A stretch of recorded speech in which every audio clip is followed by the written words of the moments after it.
Shalom, queridos irmãos, sejam todos bem-vindos à reunião do Ministério Tropa de Elite de Jesus. O Tropa de Elite de Jesus nasceu no coração de Deus e a pastora Fabiana e o pastor Rony, a partir de um chamamento de Jesus, passaram a fazer o que nasceram para fazer. Foi no cumprimento do propósito, através do ensino do Evangelho, que eles conectam intercessores de vários lugares do mundo. A Fabiana e o Rony não apenas fazem o que nasceram para fazer, mas também orientam outras pessoas a também fazerem. E o que nós nascemos para fazer, irmãos? Nós nascemos para fazer discípulos de Jesus, através da pregação do Evangelho. Esta ordenança foi feita pelo nosso Senhor Jesus. Em Mateus 28:19, ele disse: Ide, fazei discípulos de todas as nações, batizando em nome do Pai, do Filho e do Espírito Santo. Então, nós somos o Tropa de Elite de Jesus. Você e eu. Nós somos o ministério que está na linha de frente da batalha em oração. Nós adoramos o nosso Senhor Jesus em espírito e em verdade. Nós nos encontramos aqui, pela plataforma Zoom, para o ensino e a pregação do Evangelho do Reino. Nas reuniões, compreendemos a vida alicerçada nos princípios de Cristo, a cultura do reino de Deus e a mentalidade de governo. Nós somos um ministério comprometido com a palavra e com a obra do reino que está em expansão, para apressar a volta do nosso amado Jesus. O grupo de homens se reúne todas as segundas-feiras às 20 horas. As crianças se reúnem na terça-feira às 2h30 e às 19h15. Na terça-feira, nós também temos o nosso grupo de ensino, que se reúne às 20 horas. Os jovens se reúnem nas quartas, às 20 horas. E o Tropa, além desse encontro aqui, tem uma segunda edição, às 20 horas, sempre nas quintas-feiras. Além dos nossos encontros pela plataforma Zoom, nós também temos os nossos encontros presenciais, que se chama Projeto Atos. E eles ocorrem na cidade de Joinville, Itajaí, Bombinhas, em Caxias do Sul, no Rio Grande do Sul, na cidade do Rio de Janeiro, em Lieden, na Holanda, e em Nashville, nos Estados Unidos. Se você deseja fazer parte de algum desses projetos, entre em contato conosco, que nós passamos o endereço para você participar.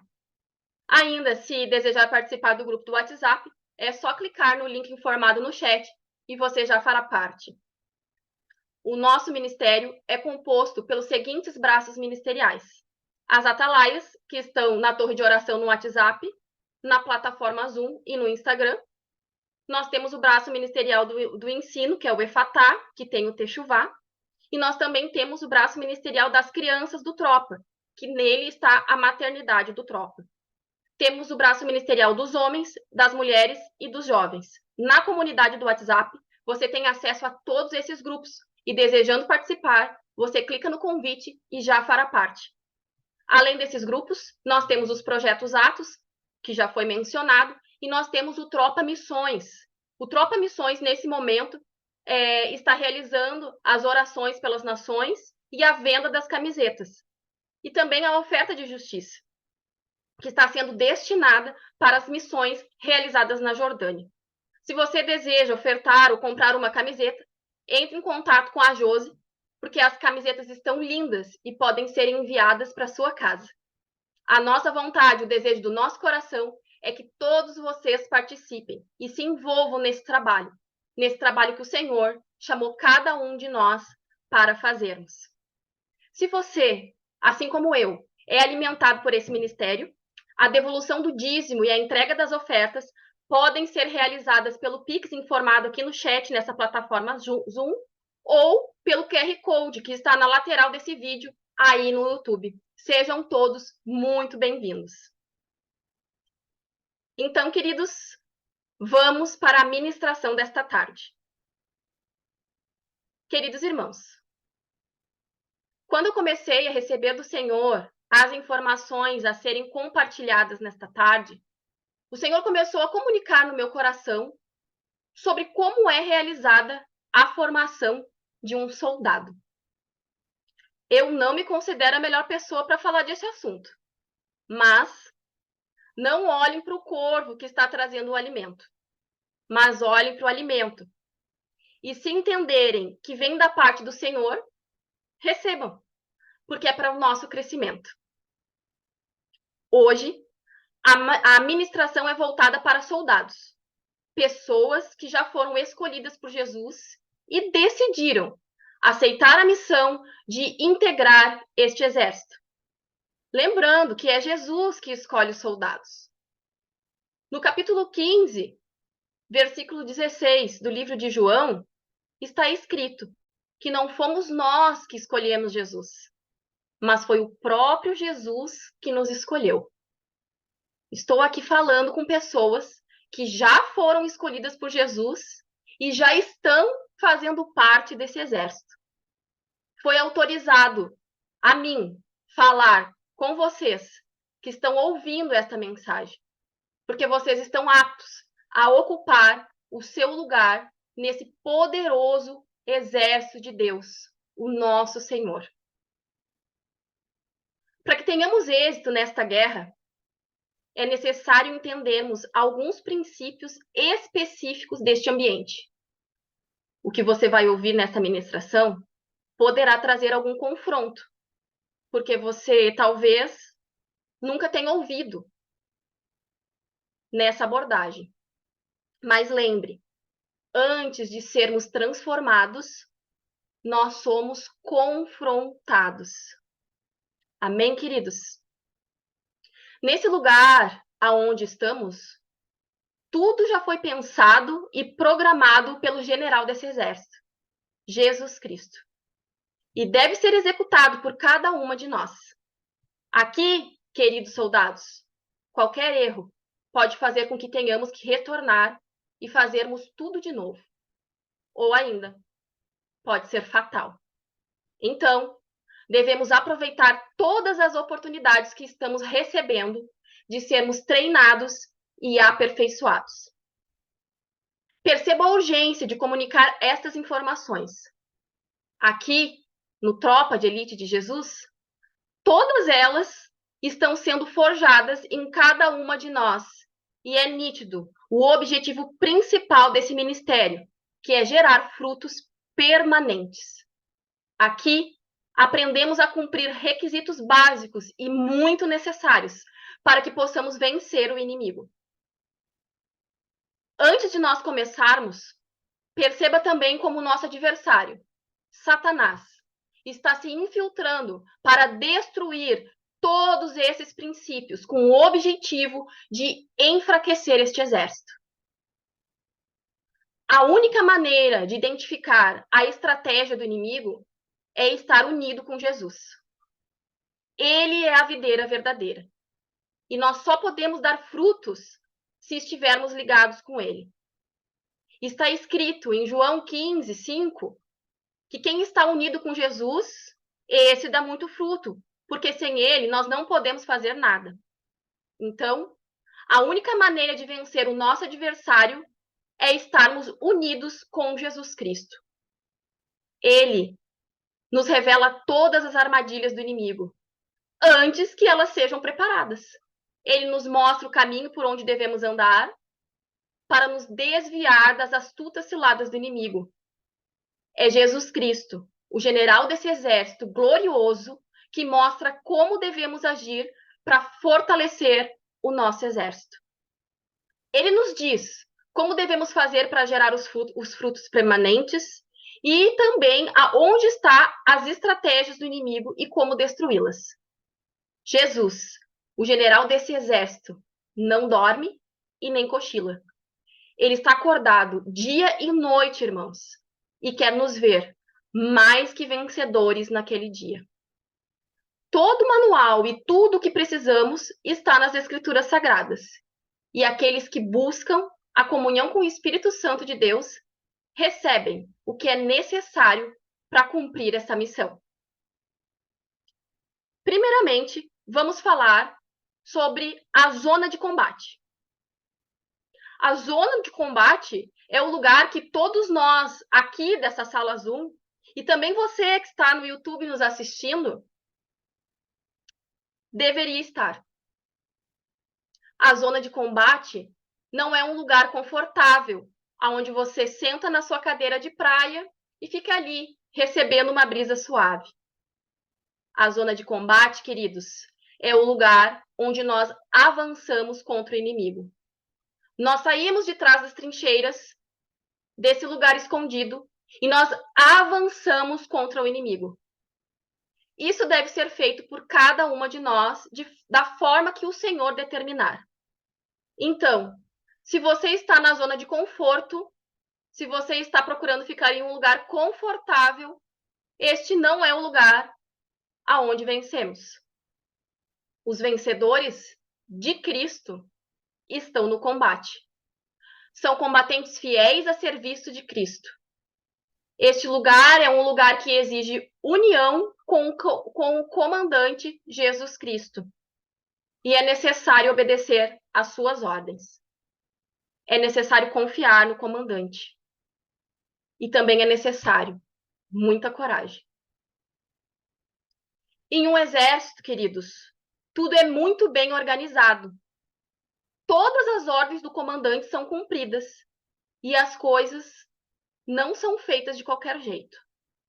Afinal, cada soldado que está na linha de frente de combate deseja voltar para casa com a missão cumprida.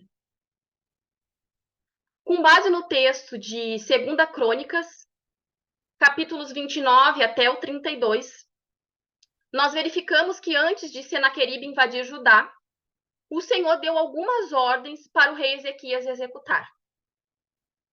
Nós verificamos que houve a purificação do templo, houve o conserto dos portões do pátio do templo.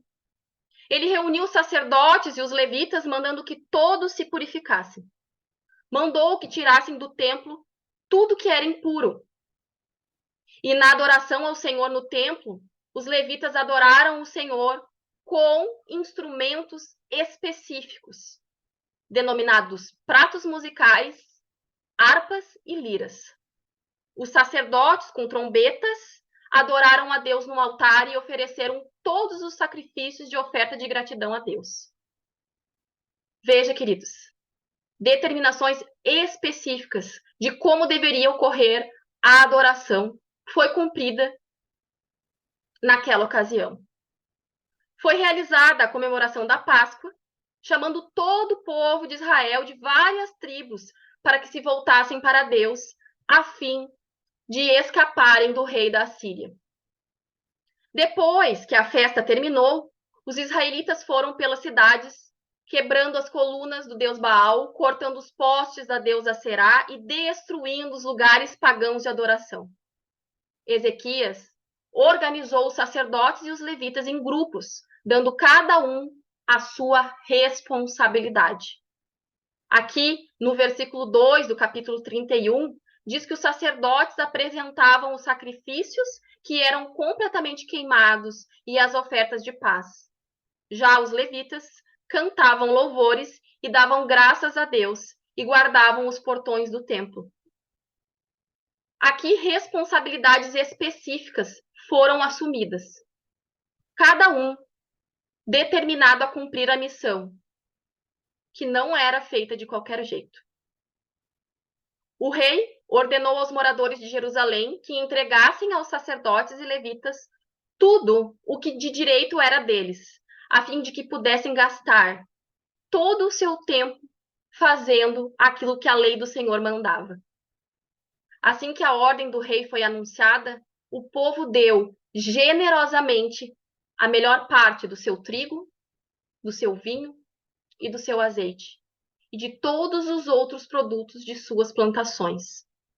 Trouxeram também em grande quantidade a 10ª parte de tudo que tinham, e juntaram as coisas em grandes montões. Aqui, queridos, eles não colocaram cada um em um lugar, mas juntaram todas as coisas em grandes montões. Quando Ezequias e as altas autoridades foram ver aqueles montões de ofertas, louvavam a Deus, o Senhor, e elogiaram o povo de Israel. Então, desde que o povo começou a trazer todas estas ofertas ao templo, Todos eles tiveram o bastante para comer e ainda tinha sobrado muita coisa. O Senhor Deus, porque eles cumpriram essa ordenança, abençoou todo o povo e por isso eles tinham comida até demais.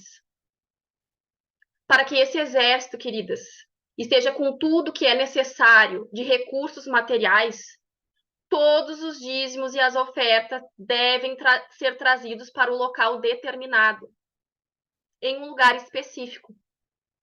Também não é de qualquer jeito.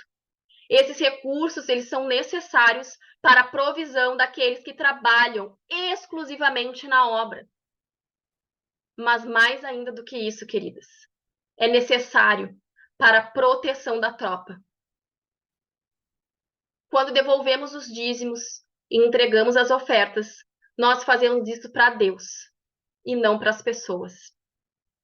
E aí, seguindo no versículo 11, o rei Ezequias ordenou que preparassem depósitos no templo, e isso foi feito.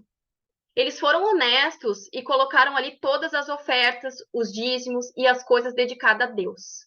Havia um lugar para ser entregue os recursos, havia um lugar para ser entregue os recursos, queridos. Não era em qualquer lugar.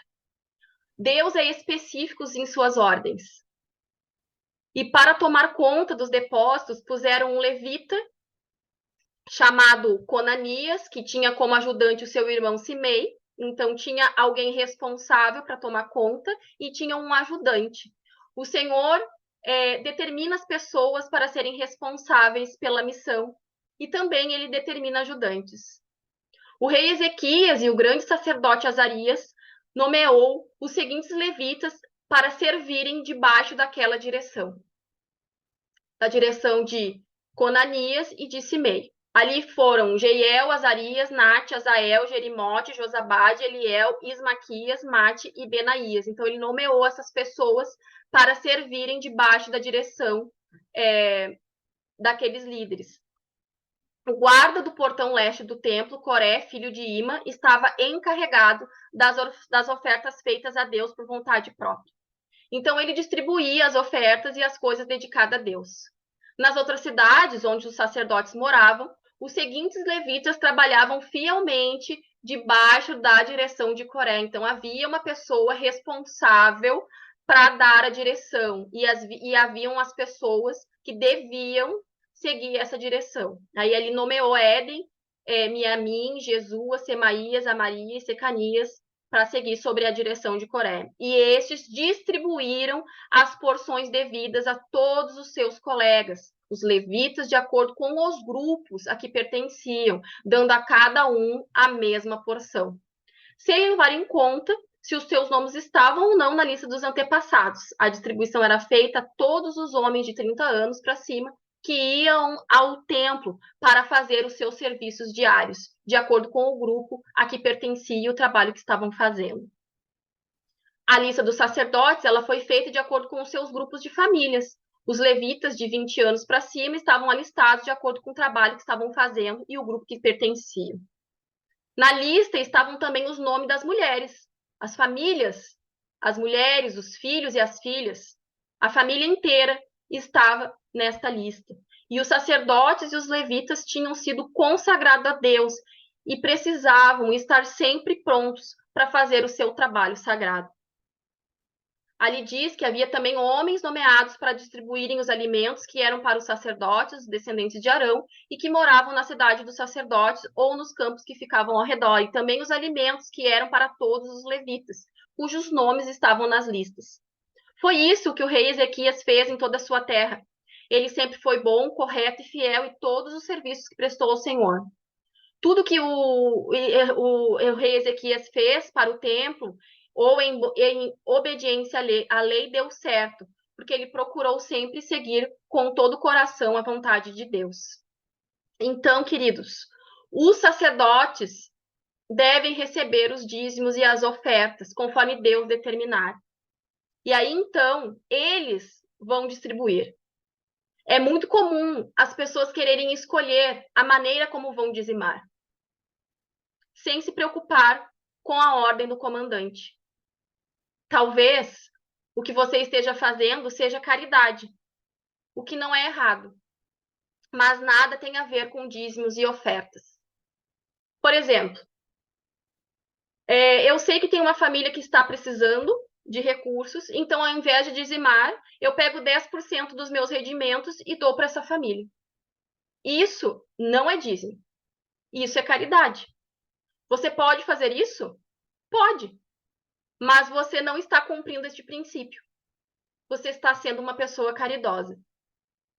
Quando você entrega o dízimo ao sacerdote, esse princípio está sendo. Quando você não entrega o seu dízimo ao sacerdote, esse princípio está sendo violado. E uma brecha nesse soldado foi aberta. Então, esse soldado ele passa a estar vulnerável. Ele passa a estar vulnerável a um ataque do inimigo. Deus não está te dando esta ordem para que você seja prejudicado. É pelo contrário. As ordens de Deus são certas e necessárias para a nossa proteção, porque Ele sabe o que virá depois. Ele sabe o que é necessário, queridos. Então, cabe a nós obedecer às ordens do nosso comandante. Outro aspecto a ser abordado aqui é que uma disciplina exemplar dos soldados sempre vai buscar a unidade. Uma disciplina exemplar dos soldados sempre vai buscar a unidade. Não é suficiente que apenas um soldado avance. É preciso que o conjunto de soldados esteja avançando. Aqui, queridos, o egoísmo, o ego e o orgulho são completamente removidos da mente desses soldados. Eles, ainda no treinamento, entendem a necessidade de estarem unidos e, quando tendem ao individualismo, eles são severamente punidos, até que entendam como deve ser seu comportamento dentro desse exército. A unidade é preciso ser entendida até que todos sejam um. Enquanto não forem um, o conjunto de soldados não avança. Na ordem unida, como é chamado no exército, cada passo e cada movimento bem alinhado faz o grupo todo se deslocar de maneira uníssona. Nós já falamos bastante sobre unidade. Nós já falamos bastante nesse assunto. E nós estamos avançando para a honra e glória do nosso Senhor Jesus. Outro aspecto desse exército é o espírito inabalável. Aqui, um dos principais pontos que está sendo atacado pelo inimigo, infiltrado dentro dos lares e das igrejas. Quando os soldados são forjados dentro dos quartéis militares, eles são submetidos a rigorosos treinamentos até que estejam preparados para enfrentar a guerra. Naquele lugar, eles passam por situações muito desafiadoras e complexas, seja no intelecto, no físico ou no emocional. Isso porque, quando estiverem em uma situação real de guerra, estejam preparados para superar todos os desafios. Aqui, no nosso exército, não é diferente. Nós somos treinados e forjados para que estejamos preparados para todos os desafios dessa guerra. Todavia, queridos, o inimigo que está infiltrado no meio da igreja e dentro dos lares está fazendo os soldados acreditarem que estarão preparados sem que nenhuma situação desafiadora aconteça. E este é um problema muito sério e que precisa urgentemente de conserto. Queridos, novos soldados estão se alistando nesse exército e sendo treinados dessa maneira. A estratégia do inimigo me parece clara. Já não se preocupa mais com o número de pessoas alistadas, mas com a qualidade desse soldado e o quanto estarão despreparados. Quando um soldado do exército é treinado, os exercícios e as dinâmicas são propostas para que ele aprenda como lidar com as situações. O treinamento do soldado não é na sombra e na água fresca. O soldado Não acredita que tudo vai ser fácil e nem mesmo que não terá desafios.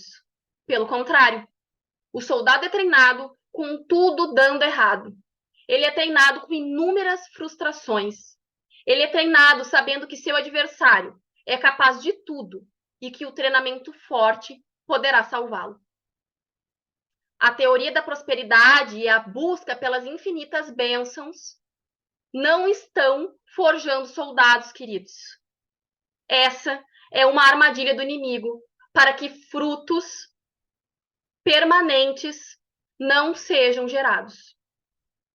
Lembra quando lá no início nós falamos que o nosso comandante Jesus Cristo nos escolheu, nos nomeou? Ele fez isso para darmos frutos que permaneçam. E ele ainda disse que se nós dermos frutos que permaneçam, o que nós pedirmos em nome dele, o nosso Pai nos concederá.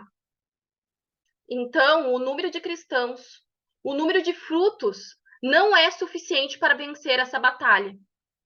O nosso alvo, o nosso objetivo, queridos, nesta guerra, é gerar frutos que permaneçam, porque a obra de cada um se manifestará.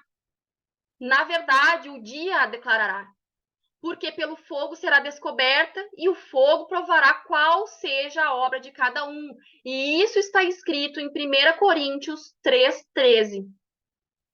Ninguém pode colocar outro fundamento que não seja Jesus Cristo.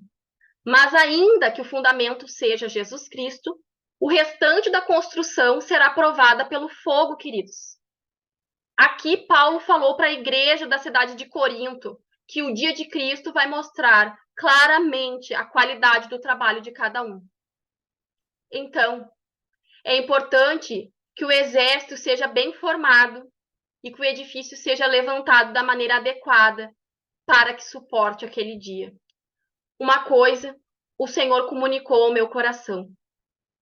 Se o inimigo não pode impedir o crescimento desse exército, ele vai fazer de tudo, queridos, para que esse exército fique fraco. E por fim, como é que esse exército fica forte? Esse exército fica forte com a leitura das Escrituras e com a oração. Esse exército fica forte obedecendo, acatando as ordens do comandante. Nós temos que parar de julgar ao nosso critério. Temos que parar de correr de um lado para o outro. Achamos que estamos fazendo para Jesus, mas na verdade nós estamos fazendo para nós mesmos. O nosso exército fica forte quando tem visão de reino, quando tem visão de governo e quando busca alcançar território para Jesus Cristo. Nós temos que recuperar, colocar em prática tudo aquilo que Adão perdeu lá no Jardim do Éden quando ele pecou. A pastora Fabiana já falou inúmeras vezes isso aqui. E ela trabalha incansavelmente para isso. Nós temos que recuperar o domínio, nós temos que recuperar o descanso, o poder de paralisar os inimigos e o sacerdócio. Para que esse exército fique forte, é preciso sim recursos materiais. E deve ser realizado da maneira que o comandante determinar. Nós não podemos nos misturar com o inimigo. Misturar com a cultura de Satanás e achar que está tudo bem. Isso enfraquece o nosso exército. O nosso exército fica forte quando os soldados são forjados, moldados. E nós precisamos entender que não estamos prontos e que precisamos sim ser treinados. A teoria da prosperidade não forja ninguém. No exército, eles costumam dizer que suor poupa sangue, que o treinamento pesado salva. Mas aqui eu diria, soldados forjados, moldados, geram frutos permanentes. Essa é a mensagem que o Senhor colocou no meu coração. Deus abençoe, em nome de Jesus.